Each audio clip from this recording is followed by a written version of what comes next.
To nenatáče, jo? Ale jako... Dostane si tam každý, ne? Takže, teda ty fuj, ty byly fuj a dostal se tam jenom kvůli tomu, že prováděl na Instagramu. Chápete, jak to dělal? Vy tam nechci tady strhat, bude taky tě dělat.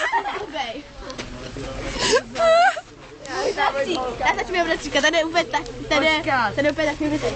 Já si vyndám tu kasku. Kdo to chce být? Tady to je taky chce být ty džery, zvedni ty palici. Dobrý den, kandidáte! Pokud vy jste hejtman Středočeského kraje. Já jsem advokát. A tady to je moje čepička krásná. Protestujeme proti vám! To jsou moje nohy, vidíte moje krásné nohy. Jsme nejlepší. Mé nohy, koukej, moje nohy. A ty máš podpis. Podpis. Pardon. Tady, 14, můj osobní zástupce. 14, běž mi koupit dům za 2 miliony, dělej. A udělejte si to, čete, právní zástupci jsem všech těch, co tady jsou. Jo, prosím tě. 14, mi zabalil, že mu to děkujeme. Tady moje bydle Tady 14. a já nějaký dobrý cíl. Tady 14, kluky taky má dobrý vážu. A ne kvůli vám. Tady jde na čuť a pro tebe.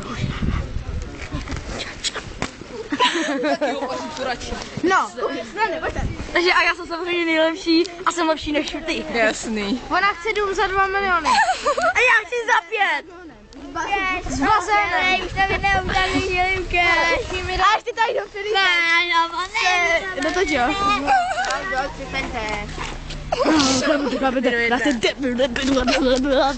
Já přestaň. Stop mi to.